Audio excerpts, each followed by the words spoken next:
우리 함께 기도하시겠습니다. 하나님 아버지 감사합니다. 저희들이 하나님께 나와서 함께 찬송을 부르며 또 기도하며 하나님의 영광을 위해서 저희들이 이 예배에 참여하고 있음을 주님 우리가 귀하게 여기시도록 주님 축복하여 주시옵소서.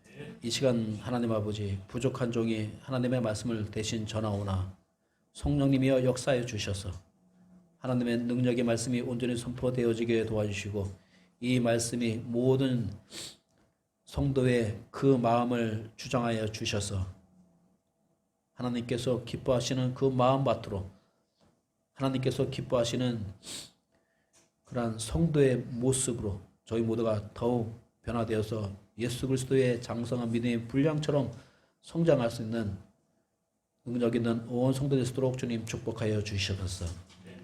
모든 것을 주님께 감사드리며 예수님의 이름으로 기도하사옵나이다. 아멘. 네, 오늘은 마태복음 7장 7절로부터 11절 말씀을 통해서 기도에 대해서 함께 말씀을 나누려고 합니다. 예수님께서는 우리가 성경 말씀을 여러분들이 읽어보신 것처럼 기도에 대해서 자주 반복하여서 가르쳤습니다. 기도는 성도의 삶에 있어서 영적인 삶, 영적 신앙의 삶을 누리는 데 있어서 가장 중요한 것 중에 하나입니다. 기도가 없는 삶은 메마른 강야와 같고 고와 같이 버려진 그런 삶과 같습니다. 기도는 하나님과의 영적 관계를 풍성하게 해주겠죠. 그리고 능력 있는 성도의 삶을 영적 생명을 누리게 하는 특징이 있습니다. 기도의 능력은 어느 정도일까요? 혹시 여러분 기도의 능력에 대해서 생각해 보셨나요? 내가 기도를 하면 하나님은 어떤 능력을 나에게 보여주실까? 기도의 능력은 한마디로 말해서 하나님의 능력만큼이나 무제한적이고 강력하다는 사실입니다. 기도의 능력은 말씀의 능력만큼 위대하여서 하나님을 여러분의 삶에서 경험할 수 있는 능력입니다. 하나님을 경험하는 삶. 여러분은 하나님을 섬기면서 이왕이면 하나님을 경험하는 삶을 실제적으로 느껴야 하지 않겠습니까? 이것이 바로 기도의 능력이라는 것이죠. 하나님은 그분의 능력을 누구를 통해서 이 땅에 은혜를 부어주시느냐? 기도하는 사람을 통해서 하나님의 능력을, 하나님의 은혜를 베푸신다는 사실입니다.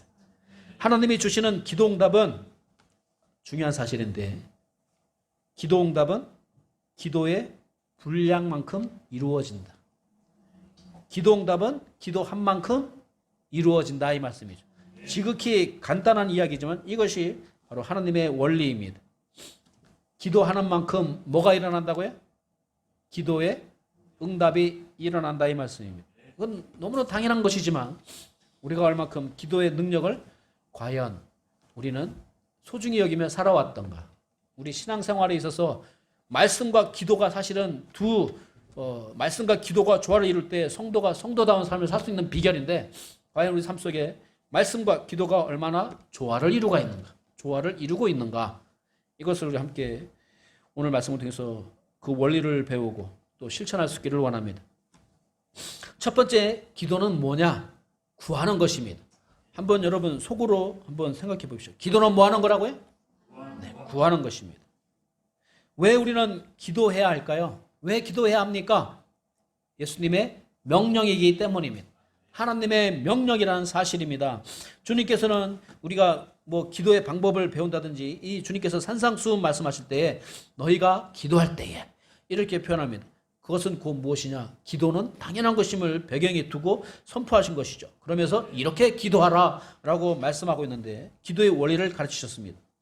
그러면서 오늘 말씀에서는 구하라, 찾으라, 두드리라 하면서 명령어를 사용하고 계시죠. 기도하라 이 말씀이에요. 기도하는 것을 구하라, 찾으라, 두드리라 하면서 말씀하고 계신데 이게 뭐라고요? 문법적으로 말하면 명령법이란 말이에요. 결국은 하나님은 우리에게 기도하라고 명령을 하고 계십니다. 이 명령을 주시는 이유가 뭐겠습니까? 우리가 하나님의 능력을 기도를 통해서 누릴 수 있기 때문입니다.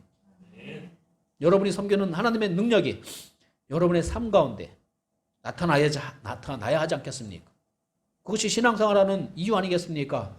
우리가 그냥 보이지 않는 하나님이니까 내 마음속에서만 믿으면 돼 하고 그렇게 섬기는 하나님이 아니지 않습니까? 하나님을 나의 삶 속에서 누리기 위해서, 이게 영적 삶이고 천국 백성의 삶이 아니겠습니까? 이것을 과연 여러분은 얼마나 누리고 있는가? 하나님은 우리의 기도를 들으시고 뭐 하실까요? 응답하시는 분이에요. 그러니까 구하라고 하시는 것이죠. 예레미야서 33장 3절, 여러분이 아주 잘 아는 말씀이죠. 너는 내게 부르짖으라 내가 네게 응답하겠고 네가 알지 못하는 크고 비밀한 일을, 은밀한 일을 여러분들에게 보여주실 것이라고 말씀하고 있습니다. 부르짖으라, 구하라 이 말씀이에요. 나의 이름을 부르면은 내가 네게 응답하여서 네가 알지 못하는 크고 놀라운 능력 있는 일들을 내가 너에게 보여줄게 라고 말씀하고 계신 것입니다. 얼마나 강력한 말씀입니까? 우리가 기도할 때 우리가 알지 못하는, 예상하지 못했던 놀라운 일들이 일어난다는 사실입니다. 기도의 응답은 하나님께서 정하신 때에 우리의 삶 가운데 나타납니다. 야고보 기자는 4장 2절 하반절에서 이렇게 말씀합니다. 너희가 다투고 싸워도 갖지 못하면 너희가 구하지 아니하기 때문이요. 결국은 하나님의 기도의 응답이 일어나지 않는 이유는 구하지 아니하였기 때문이라고 말씀하고 있습니다. 우리가 응답받지 못하는 이유가 뭐라고요? 기도하지 않았기 때문이다 이 말씀이에요. 창세기에서는 아브라함이 조카 롯을 위해서 기도합니다. 그 롯이 세상이 좋아서 소돔과 고모라에 달았는데 하나님의 심판의 때가 다가왔습니다. 그 심판의 때를 일부러 하나님은 아브라함에게 들려주셨습니다. 하나님은 크고 비밀한 일을 아브라함에게 자주 들려주셨어요. 근데 생각해 보니까 자기의 사랑하는 롯, 하란을 함께 떠나왔던 그 롯이 지금 그곳에 살고 있단 말이에요. 롯과 그 가족이. 그 가족만큼은 살리고 싶었습니다. 그래서 하나님께 구하고 구하였죠. 그래서 하나님은 그의 기도를 통해서 그를 구하십니다.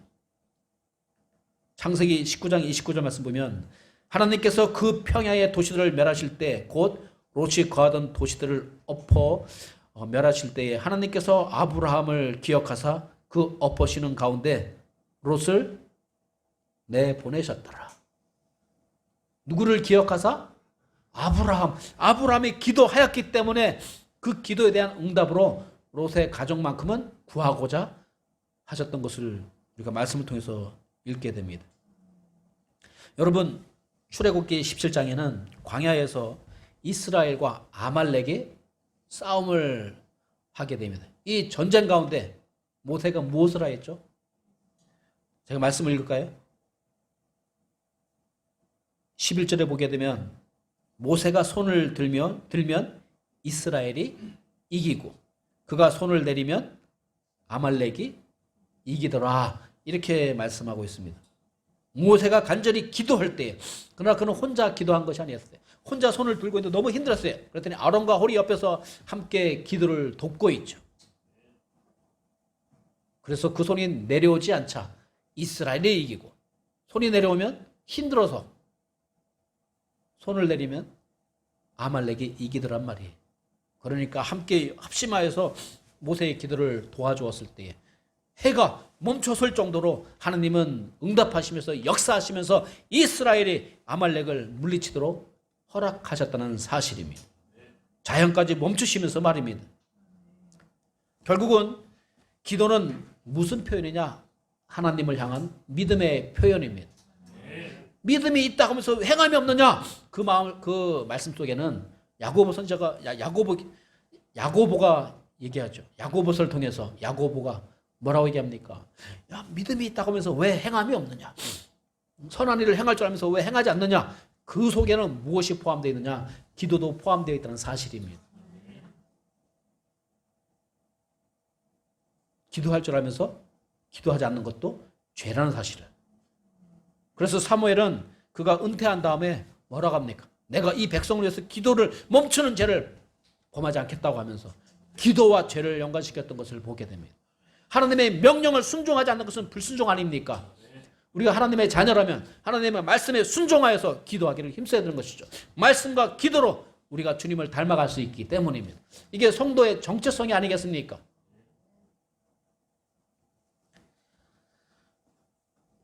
기도로 하나님을 의지하고 신뢰할 때 하나님은 응답하십니다. 여러분 잘 아시죠? 히스기야 왕이 간절히 기도하였습니다. 그래서 그의 수명이 얼마나 늘어났죠? 15년이나 늘어났죠. 내가 네 기도를 들었고 네 눈물을 보았노라. 보라, 내가 네 날들의 15년을 더하여 주며 또 내가 너와 이 도시를 아시리아 왕의 손에서 건져내고 이 도시를 보호하리라. 아시리아로부터 지금 남유다가 아주 큰 위기에 처해 있는데 하나님께서 지켜주실 것이에요. 그래서 어떤 일이 벌어졌느냐? 북이스라엘은 아시리아에 의해서 멸망당했지만 남유다는 아시리아에 의해서 멸망을 당하지 않았어요. 뭐가 있었기 때문에요?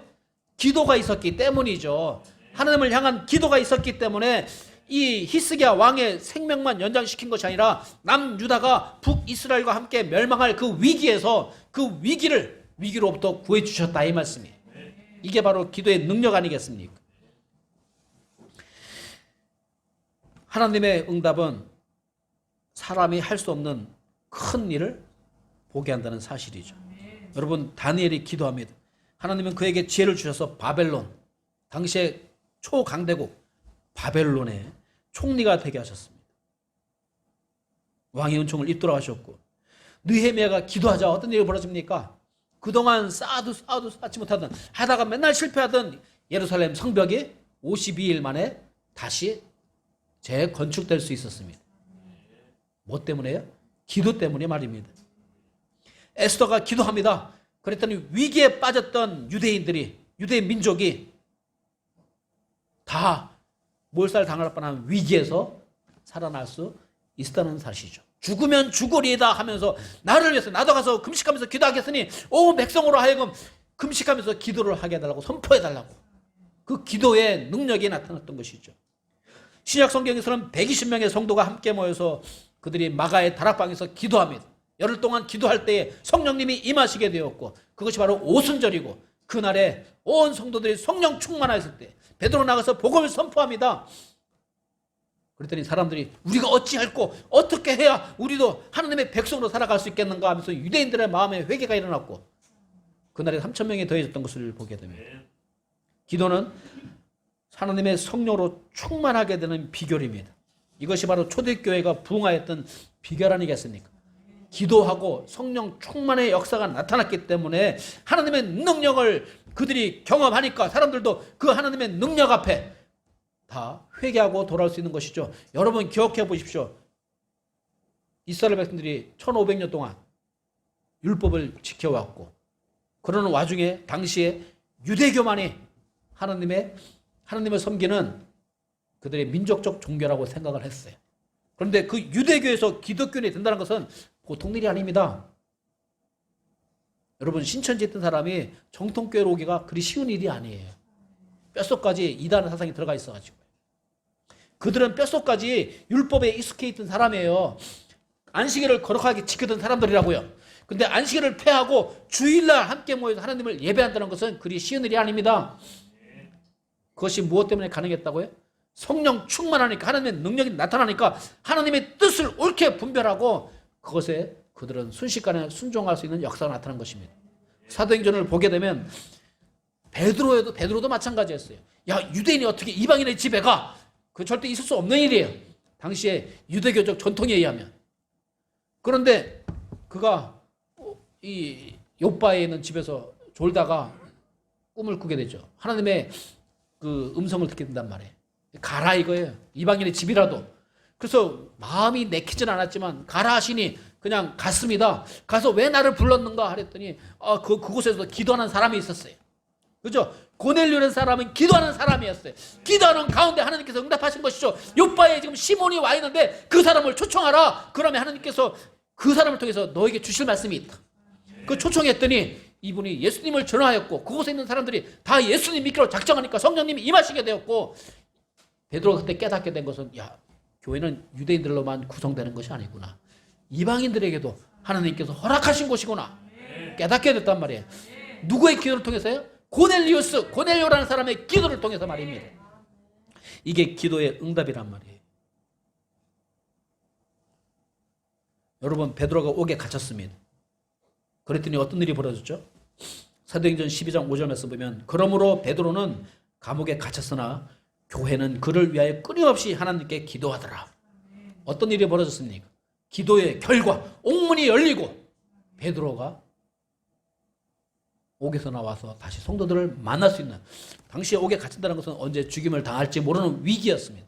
그러한 가운데서 하나님은 그의 생명을 지켜주셨고, 베드로를 통해서 다시 한번 온 교회가 주님의 기도의 응답의 역사를 보면서 우리가 가고 있는 이 길이 올바른 길이구나, 하나님의 능력, 하나님의 말씀을 선포하는 이 교회가 합당한 것이구나, 더욱 그들은 간절하게 더 체험하였을 것입니다. 성경은 하나님이 기도에 응답하셔서 역사하시는 수많은 이야기를 우리에게 전해주고 있습니다. 뭐가요? 기도 응답의 역사가요. 우리가 말씀 읽는 이유가 뭐겠습니까? 하나님을 알기 위해서 읽는 거잖아요. 그리고 또한 하나님을 섬기는 사람들이 어떠한 삶을 살았는지를 보고 싶어서 읽는 것이 아니겠습니까? 결국은 성경은 우리로 하여금 누구를 보게 하느냐? 하나님을 보게 하는 것이죠. 그리고 하나님이 우리와 어떤 관계를 맺기 원하시는지를 우리에게 보도록 하는 거 아니겠습니까? 그래서 말씀과 기도로 우리는 하나님과 친해질 수 있는 거예요. 그게 거룩해지는 거 아니겠습니까? 우리가 말씀을 읽다 보면 성경 속에서 무엇을 깨닫게 되느냐? 하나님이 관계를 얼마나 중요시 여기는지를 우리에게 들려주고 계세요. 하나님과의 관계, 이웃과의 관계가 올바를수록 그 사람은 성실해요. 왜? 하나님의 이 속성을 배우게 되면 우리는 성실하게 살 수밖에 없어요. 그렇지 않습니까? 여러분, 기독교에 나가서 사고치고 다녀봐요. 막 사람들 사기치고 다녀봐요. 그러면 우리는 그 사람을 신뢰할 수 없고, 그 사람을 통해서 누가 그 사람의 섬기는 하나님 자체가 이름을 망령되게 일컫는 삶이 되지 않겠습니까? 하나님은 거룩하신 분이시고 정직하신 분이시고 진리이시고, 그래서 우리가 주님을 바라보면 바라볼수록 나의 마음을 어떻게 해야 되겠구나 깨닫게 되는 것이 아니겠습니까? 우리에게 하늘의 아버지가 계시기 때문에, 그리고 우리에게 계시는 하늘의 아버지께서는, 하늘에 계신 우리 아버지께서는 우리의 기도를 기뻐하신다는 사실입니다. 이 사실만으로도 우리가 얼마나 감사합니까? 나의 기도를 기뻐하신대. 여러분, 자식이 부모를 찾으면 부모가 기분 나빠요? 좋아요? 좋겠죠? 그런 얘기 들어보셨나요? 자식을 그냥 아주 고생하면서 키워놨어요. 그래서 대학까지 졸업했어요. 대학 이제 졸업시간에 찾아갔어요. 너무 기뻐서. 근데 허름한 옷이죠. 자식 뒷바라지 하느라고 자기는 꾸미지 않았던 그 엄마가 졸업시장에 찾아갔는데, 웬 시골 허름한 사람이 오니까 그 자식이, 번듯하게 입었던 자식이, 친구들은 다 번듯하단 말이에요. 그 부모들도 번듯하고. 뭐라 합니까? 우리 식모야. 그런 얘기 들어보셨죠? 진짜에 그런지 모르겠지만은, 그럼 그 엄마가 어떻게 했어요?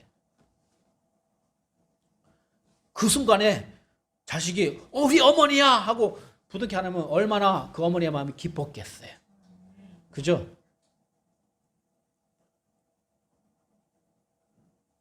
자식이 부모를 찾을 때 사실 부모는 무엇이든지 도와주려는 마음을 가지고 있지 않습니까? 마찬가지로 우리가 하늘에 계신 하나님 아버지를 부를 때에 하나님께서는 너무나도 기뻐하신다는 사실입니다. 하나님께서는 모세를 통해서 성막을 만들라고 지시하셨습니다.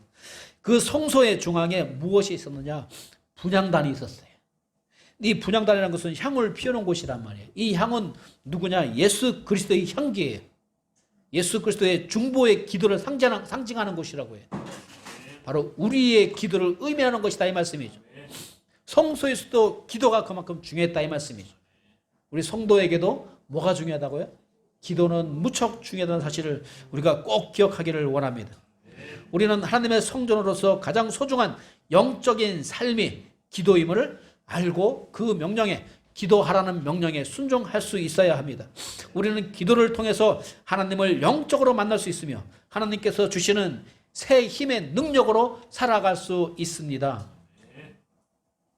다윗은 이렇게 노래하죠. 오 나의 힘이 되신 주여, 내가 주를 사랑하리이다. 주는 나의 반석이시오, 나의 요새시오, 나의 구출자시오, 나의 하나님이시니 내가 신뢰할 나의 힘이시오, 나의 방패시오, 나의 구원의 뿌리시오, 나의 높은 망대시로다.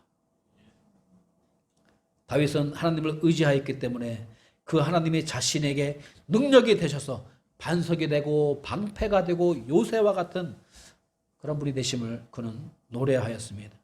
여러분 기억하십시오. 기도는 뭐 하는 거라고요? 구하는 것이다. 아멘. 두 번째로는 하나님은 구하는 자에게 무엇을 주실까요? 좋은 것을 주시겠죠. 11절 말씀 보니까 그런즉 너희가 악할지라도 너희 자녀들에게 좋은 선물들을 줄 줄 알거든 하물며 하늘에 계신 너희 아버지께서 자기에게 구하는 자들에게 좋은 것들을 얼마나 더 많이 주시겠느냐. 세상에 악한 아버지도 지 자식에게는 좋은 거 주려고 하는데 선하신 하나님, 우리의 가장 좋으신 하나님 아버지께서 아니 세상에 그 어떤 누구보다도 더 좋은 것을 주시지 않겠느냐. 여러분 세상에 육신의 아버지보다 여러분에게 더 좋은 것을 주시는 분은 하늘에 계신 우리 아버지이십니다. 그분만큼 순수한 분이 없고 그분만큼 사랑이 많으신 분이 없고 그분만큼 우리가 의지할 능력의 존재가 세상에 어디 있겠습니까? 오직 주님밖에 없다는 사실을 기억하시기 바랍니다. 그러니 그 하나님 아버지를 놔두고 우리가 그 하나님께 기도하지 않는다면 이것도 참 아이러니컬한 것이죠. 말이 안 되는 거 아니겠습니까? 그죠? 여러분 부모님이 대기업 사장이라고 대기업 회장이라고 생각해봐요. 세상 부러울 거 없죠? 없겠죠? 그렇지 않습니까? 대기업 회장이라고 생각해봐요. 여러분의 부모가 아니 심지어는 좀 무슨 삼촌이든 아니면 뭐 누구든 먼親戚이라도 있으면 든든하지 않겠습니까? 그런데 하늘에 계신 우리 아버지는 우리 아버지란 말이에요. 여러분이 기도하면 직접 들으시고 응답하시는 능력의 주님이시란 말이죠. 하나님은 하늘에 계신 우리 아버지로서 우리를 뭐로 삼으셨느냐? 양자로 삼으셨습니다. 아들로 삼으셨다고요. 여기서 양자 개념은 우리가 하나님을 떠났던 자들이지만 다시 돌아오면서 우리를 하나님의 자식으로 받아주셨단 말이에요. 곧 그 이름을 믿는 자들에게는 하나님의 자녀가 되는 권세를 주셨다고, 특권을 주셨다고 성경은 선포하고 있습니다. 여러분이 구원받은 하나님의 자녀라면 누구라고요? 하나님의 아들과 딸들이라는 사실을 기억하시기 바랍니다. 그분이 우리를 사랑하시기 때문에 우리의 기도를 들으시고 응답하시는데 어떻게 응답하시느냐? 좋은 것으로 응답하신단 말이에요. 그러면 하나님께서 기도의 응답을 통해서 우리에게 주시고자 하시는 것이 무엇인가? 그 첫 번째는 하나님은 구하는 자에게 무엇을 주시려고 하시느냐? 성령님을 주셨습니다. 아시겠습니까? 여러분이 예수님 믿고 구원받을 때 성령님이 임하시죠? 누가복음 11장 13절 말씀 보면 그런즉 너희가 악할지라도 너희 자녀들에게 좋은 선물들을 줄 알거든 하물며 하늘에 계신 너희 아버지께서 자기에게 구하는 자들에게, 자 여기까지는 비슷해요. 마태복음하고 똑같은 말씀인데 누가복음에 뭐가 더 추가되어 있느냐? 성령을 얼마나 더 많이 주시겠느냐? 그 좋은 것과 성령 충만이 연관되어 있다는 사실입니다. 결국은 성도가 구할 수 있는 최고의 것은 무엇이냐? 성령 충만이라는 사실입니다. 아멘? 기억하십시오. 여러분 기도할 때마다 성령 충만함을 구하시기 바랍니다. 성령 충만케 하옵소서. 하늘에 계신 우리 아버지께서는 구하는 자에게 성령을 주신다고. 이제 구원받은 성도에게는, 이 시대는 구원받은 성도들에게는 이제 성령님이 이미 임하시기 때문에 성령님의 충만함을 구해야 된다 이 말씀이에요. 그리스도인이 영적 삶을 살도록 도우시는 분이 바로 누구실까요? 거룩한 성령님이십니다. 그래서 사도 바울은 뭐라고 합니까? 너희가 성령님을 모시고 있는 성전인 줄 알아라 라고 말하고 있어요. 이미 우리는 성전이 되었어요. 누구를 모시고 있다는 의미입니까? 성령님을 모시고 있다는 의미예요. 근데 성령님을 모시고 있는 이 성전이 하나님의 능력이 나타나려면 어떤 일이 벌어져야 돼요? 넘쳐야 된단 말이에요. 성령님이 꽁깍 어디 숨겨져 있는 것이 아니라 넘쳐야 돼요. 이게 바로 성령 충만 아니겠습니까? 그 배에서 생수의 강이 흘러 넘치는 것처럼, 여러분 우물에서 생수의 강이 흘러 넘치잖아요. 포도 또 나오죠. 그것처럼 성령님이 내 안에 계신데 우리가 하나님 아버지여 이 종이 주님의 말씀에 순종함으로써 성령 충만케 하옵소서 하면 그 배에서 생수의 강이 흘러 넘치도록 성령 충만한 삶을 살 수 있도록 하시겠다고 하나님은 약속하신 것입니다. 여러분, 예수님께서 이 땅에서 사역하셨어요. 공생의 사역을 하셨습니다. 예수님이 이 땅에서 사역할 때 성공적으로 사역한 비결이 무엇일까요? 그분이 하나님 아들이시니까. 여러분, 우리가 신앙생활에 대 있어서 하나님 아버지, 그러니까 성부 하나님, 성자 하나님, 성령 하나님 이 세 분이 모두 우리에게 필요하다는 사실을 기억하시기 바랍니다. 아시겠어요? 예수님의 사역은 혼자 하신 사역이 아니에요. 성부, 성자, 성령, 이 특별히 성자 하나님이시니까 성부와 성령 하나님의 결합을 통해서 일을 이루셨다는 사실입니다. 이 침례 요한에게 침례를 받고 올라오실 때 성부, 성령 하나님이 함께 역사하셨어요. 그죠? 이들과 같이 성령님이 임하셨고 하늘에서는 하나님 아버지 음성이 들려왔을 때 내 사랑하는 자라 그의 말에 귀를 기울이라 라고 말씀하신 거 아니겠습니까?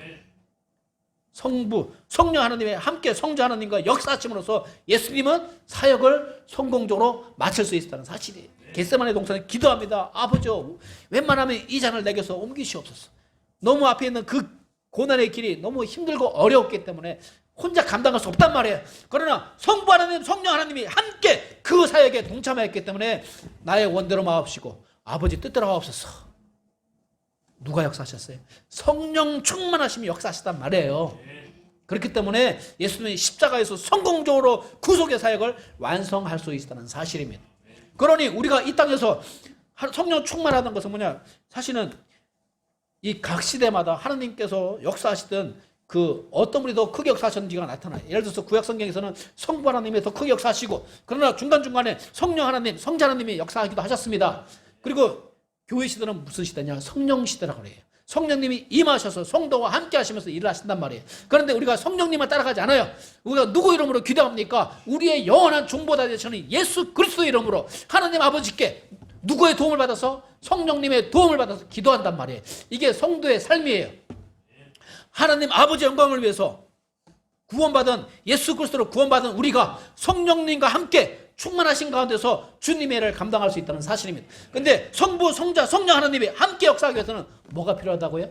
기도가 필요하다고요. 왜냐하면 예수님의 이름으로 하나님 아버지께 누구의 도움을 받아서? 성령님의 도움을 받아서 기도하기 때문에 성부, 성자, 성령 하나님이 역사하기 위해서는 우리에게는 기도가 필요하다는 사실입니다. 그래서 예수님께서도 말씀하시는 것이죠. 구하는 자에게 성령 충만함을 더해주시겠다고 약속하고 계신 것입니다. 여러분, 우리가 성도로서 승리의 삶을 살기 위해서는 뭐가 필요하냐? 결단이 필요할까요? 아니면 성령님의 강한 임재와 능력이 필요할까요? 이렇게 놔둬도 괜찮아요. 다 물은 마르니까 한 거 같아요. 뭐가 필요할까요? 생각해 보세요. 내가 주님의 일을 감당하기 위해서는 나의 육신적 결단이 필요할까요? 아니면 하나님의 강력한 임재 속에서, 성령님의 강력한 임재 속에서 능력이 나타날까요? 뭐가 필요하겠습니까? 내가 결단하지 못해서 그 말도 할 수 있겠지만은 사실은 우리의 결단은 아무것도 아니죠. 하나님의 능력이 함께 임해야만이 그것이 완성되는 것이 아니겠습니까? 나의 결단의 것은 단지 순종입니다. 그런데 하나님께서 강력한 역사가 임재하실 때 그것이 바로 우리가 승리하는 성도의 삶의 비결이 아니겠습니까? 어떤 사람은 성령님께 하나님께 불순종함으로 성령님을 거스르기도 하고 어떤 사람을 죄를 범하여서 성령님을 근심하게 하기도 합니다. 그러나 하나님을 사랑하는 자는 하나님 말씀에 순종함으로써 성령 충만의 은혜를 누리게 되고 그것을 통해서 하나님의 영광을 누릴 수 있는 것입니다. 나를 믿는 자는 성경에 기록된 말씀처럼 그의 배에서 생수의 강이 흘러나오리라. 아멘. 이것이 바로 성령 충만, 믿는 자가 받을 성령 충만을 의미하는 것입니다. 우리가 기도함으로 얻는 가장 큰 유익은 결국 무엇입니까? 우리가 성령 충만함을 인다는 사실입니다. 두 번째로 하나님은 구하는 자에게 지혜를 주십니다. 우리에겐 지혜가 필요합니다. 너희 중에 어떤 사람이 지혜가 부족하거든 모든 사람에게 너그러이 주시고 꾸짖지 아니하시는 하나님께 구하라. 그리하면 그것을 그에게 주시리라. 야고보서 1장 5절 말씀이죠. 우리는 본성적으로 어떤 존재냐? 미련한 존재예요. 타고난 본성이 뭐냐? 타락한 본성이기 때문에 우리는 선천적으로 태생적으로 뭐라고요? 미련한 자라고요. 근데 미련한 자가 미련하지 않다고 하니까 그게 교만한 것이죠. 세상에 하나님에 대해서 알지 못하면서 하나님이 없다고 말하는 것이 얼마나 미련한 생각인가. 여러분, 우리는 하나님의 존재를 증명할 방법이 없어요. 그냥 생각하는 걸 선포할 뿐이에요. 근데 하나님 믿기 싫어하는 사람이 하나님 없다고 하는 것이죠. 과학으로 하나님이 있다 없다를 증명할 수 있을까요? 말도 안 되는 소리죠. 그죠? 왜? 우리의 한계란 말이에요. 결국은 우리의 한계는 뭐냐? 미련하다. 나는 미련한 존재다. 그러니까 뭐가 필요합니까? 지혜가 필요한 것이죠. 아멘? 그렇지 않습니까? 여러분, 잠언서 4장 7절 말씀 보면 지혜는 으뜸 가는 것인데 그러므로 지혜를 얻으라. 근데 이 지혜가 뭐냐? 하나님을, 여호와 하나님을 두려워하는 것이 지혜의 시작이다. 거룩한 것들을 아는 것이 명철이다. 결국은 우리의 지혜의 시작은 결국은 우리의 지혜의 근원이신 하나님께로부터 오기 때문에 하나님을 알지 못하고는 지혜를 얻을 수가 없음을 분명하게 선포하고 있는 것입니다. 그죠? 그러니까 하나님께서 우리에게 성령 충만함을 먼저 주시고 그 다음에 우리에게 무엇을 주시고자 하신다고요? 지혜를 주시고자 하신단 말이에요. 그러니까 우리가 지혜로울 수 있는 유일한 방법은 하나님을 만나는 거예요. 그러면 우리가 이 땅에서 이미 구원받은 하나님의 자녀로서 하나님을 더욱 깊이 알아가기 위해서는 뭐가 필요합니까? 하나님의 말씀이 필요한 것이죠. 그러니까 우리가 말씀과 기도로 거룩해지고 거룩해지면 거룩해질수록 주님을 닮아가는 지혜가 우리에게 있게 된다는 사실입니다. 하나님은 구하는 자에게 분명히 지혜를 주신다고 약속하셨습니다. 하나님께서 다니엘에게 지혜를 주셨죠. 그 지혜의 근원이 하나님이셨기 때문입니다. 솔로몬에게도 지혜를 주셨습니다. 하나님은 우리가 하나님으로부터 멀어지는 것을 원치 않습니다. 하나님으로부터 멀어질수록 우리는 어리석은 자가 되고 하나님께 가까이 가면 가까이 갈수록 지혜로운 자가 된다는 사실입니다. 그래서 신앙생활하면서 어떤 사람과 대화를 할 때 이 사람이 지혜로운 걸 보게 되면 야, 이 사람이 신앙심이 깊구나. 말을 하는데 대화를 하는데 참 어리석은 말을 한단 말이에요. 이 사람은 아직 멀었구나. 그죠? 신앙생활 10년, 20년이 문제가 아니에요. 그 사람의 말을 들어오면 마음이 느껴진단 말이에요. 야, 이 사람의 마음의 상태가 어떻구나. 야, 교회는 다니다는데 집사님이라는데 하나님을 잘 몰라. 아, 이 사람은 아직 멀었구나. 신앙생활이 뭔지도 모르는구나. 그런 거 아니겠습니까? 여러분, 하나님의 지혜는 세상의 지혜와 다릅니다. 이걸 알으셔야 돼요. 세상의 지혜는 뭐냐면 세상의 지혜는 누구의 유익을 구하는 것이냐? 자기의 유익을 구하는 거예요. 그죠? 세상의 지혜는 내가 어떻게 이 험한 세상에서 내 것을 더 많이 챙길까? 이거 지혜 아니에요. 세상의 지혜란 말이에요. 경제적 지혜. 그런데 하나님이 주시는 지혜는 뭘까요? 자기의 유익을 구하는 것일까요? 아니면 다른 사람의 유익을 구하는 것일까요? 사랑은 무엇인가요? 그 사랑은 자기 유익을 구치 아니하는 것, 자기 유익을 구하지 아니하는 것, 다른 사람의 유익을 먼저 구하는 것, 이것이 사랑이라고 말씀하고 있습니다. 이 사랑을 하려면 뭐가 필요합니까? 지혜가 필요해요. 우리 성도가 지혜가 없으면 사랑할 수가 없습니다. 아멘. 지혜와 사랑은 함께 가는 거예요. 그렇죠? 지혜가 없는 상태에서 사랑한다는 것은 미련함을 나타내는 거예요. 여러분, 어떤 부모가 지혜가 없어요. 근데 자식은 엄청 사랑하는 것 같아. 사탕 달라면 사탕을 주겠죠. 그러나 지혜로운 부모는 자식이 사탕 이가 다 썩어는 사탕 달라면 사탕 줘요, 안 줘요? 안 주죠. 오히려 얘가 울지라도 따끔하게 혼내키겠죠. 아니면 설득하든지 유익하지 않은 거니까. 그렇지 않습니까? 이게 지혜와 사랑의 관계란 말이에요. 마찬가지로 우리 성도가 결국은 지혜롭다는 것은 얼마큼 사랑하느냐. 결국은 지혜는 다른 사람의 유익을 구하는 삶. 그래서 야고보서 3장 13절 말씀 보면 너희 가운데 지식을 갖추고 지혜로운 자가 누구냐? 그는 지혜의 온유함으로 선한 생활에서 나오는 자신의 행위를 보일지니라. 지혜의 온유함으로 선한 생활. 뭐냐면 다른 사람의 유익을 구하는 삶을 통해서 그의 지혜가 나타난다는 사실을 말씀하고 있는 것이죠. 그래서 하나님의 지혜를 가진 자는 어떠한 선한 행실을 보이게 되겠습니까? 야고보서 3장 17, 18절 말씀 보면 그러나 위로부터 난 지혜는 첫째 순수하고 다음으로 화평하며 부드럽고 간청을 잘 들어주며 긍휼과 선한 열매로 가득하고 차별이 없고 위선이 없나니 의의 열매는 화평케 하는 자들의 화평 속에 뿌려졌느니라. 자, 지혜를 쭉 말씀하시면서 지혜의 열매는 마지막에 열매는 뭐냐? 결국 화평한 관계다라고 말씀하고 있습니다. 하나님이 주시는 지혜 첫 번째는 순수입니다. 우리 이 성결이라는 것이죠. 순수함, 성결함. 한마디로 표현하면 하나님을 향한 어떤 마음이에요? 일편단심의 마음. 순수한 마음이 그거예요. 순수. 그렇지 않습니까? 그죠? 하나님이 주시는 첫 번째 지혜는 뭐라고요? 순수한 마음이에요. 신앙의 순수함. 하나님을 향한 일편단심의 마음. 그 거룩한 곳에 누가 역사하느냐? 성령님이 역사하십니다. 그래서 이스라엘 백성들이 왜 하나님께 제사를 드렸겠습니까? 순수함을 회복하기 위해서 하나님께 제사를 드리는 거예요. 그들이 죄를 짓고 순수함을 잃어버린단 말이에요. 그러면 그들이 다른 동물의 희생제물을 하나님께 갖다 바침으로써 그 피를 보고, 근데 그 피는 무엇에 대한 상징입니까? 결국은 예수님이 십자가의 피란 말이에요. 근데 미리 그들이 의식을 통해서 동물이 희생당하는, 고통스럽게 희생당하는 걸 보면서 그것이 나의 고통입니다. 그럼 하나님께 나가서 나의 죄를 도말하여 주옵소서. 다 제가여 주시옵소서. 그럼 하나님은 그 희생 제물을 통해서 그 죄를 용서해 주시면서 뭐가 회복되는 거예요? 순수함이 회복되는 거예요. 하나님을 향한 일편단심이 회복된단 말이에요. 그죠? 그게 거룩이란 말이죠. 그러면 하나님은 또 그들을 축복하시죠. 뭐 때문에 축복하신 거예요? 희생 제물을 통해서. 결국 우리를 축복하시는 비결은 뭐냐? 예수님을 통해서 축복하고 계신 거예요. 예수님이 없으면 우리는 축복받을 길이 없죠. 우리가 순수해질 방법이 없습니다. 예수님 피로 말미암아서 우리는 무엇을 가진 능력이라고요? 순수함을 회복할 능력을 가진 자입니다. 그러니까 우리가 기도로 주님께 나가 기도할 때 회개하는 것이죠. 주님, 이 죄를 용서해 주시옵소서. 그때 하나님은 예수님의 피의 보혈로 인하여서 우리 예수님의 이름으로 기도하기 때문에 그 죄를 용서해 주시고 다시는 기억지 않으신다고 하시는 것입니다.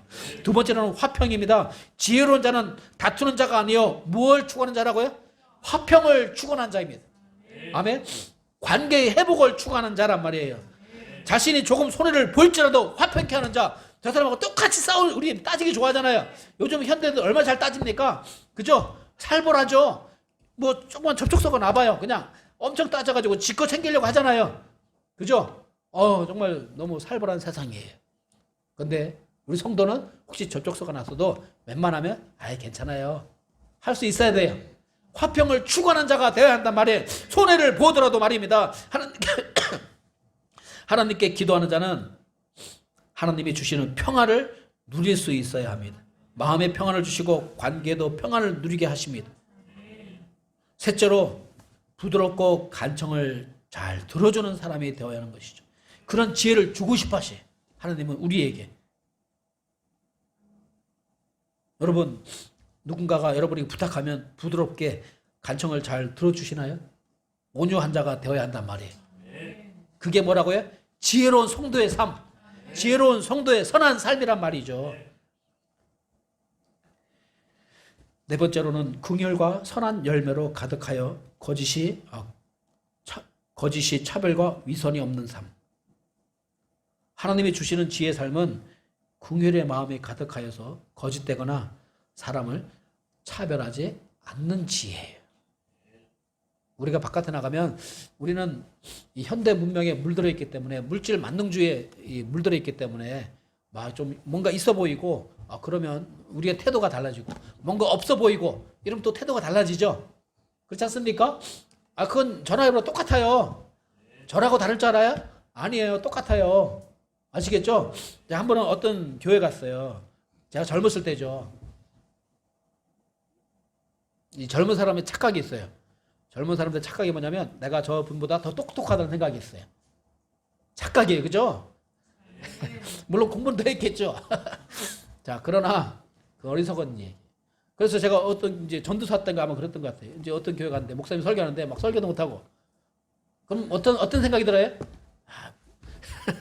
생각이 들겠죠. 그러나 그것은 어떤 생각이에요? 미련한 생각이죠. 왜냐하면 말씀을 들어오면 하나님은, 여러분 설교를 말을 잘하는 사람도 있고 말을 못하는 사람도 있어요. 저는 말을 별로 잘 못하는 사람인데 말을 잘하는 사람도 있고 못하는 사람도 있어요. 그런데 하나님은 그 사람을 강단에 세우셨으면 하나님은 그분을 통해서 나에게 주시는 말씀이 있단 말이에요. 그렇지 않습니까? 그래서 알게 되는 것은 뭐냐면, 야, 세상의 모든 목사님들 다 훌륭하신 분들이야. 왜? 그 뒤에 그 말씀을 주시는 하나님이 있기 때문이죠. 내가 그분을 무시하면 누구를 무시하는 거예요? 하나님을 무시하는 거예요. 여러분, 우리 모두는 하나님의 형상대로 지원받았단 말이에요. 그렇기 때문에 여러분 모두는 하나님의 형상대로 지원받았기 때문에 누구 하나 내가 누구를 차별해서 무시할 사람이 없어요. 왜? 그 뒤에는 누가 계시기 때문에? 하나님 아버지가 계시기 때문에. 그러니까 지혜가 생기면 생길수록 사람 앞에 겸손하게 되고 그 사람을 존중하고 섬기려고 하는 마음이 생길 수밖에 없어요. 그렇지 않습니까? 이게 신앙 아니겠습니까? 하나님은 우리에게 구하는 것보다 덜 주실까요? 많이 주실까요?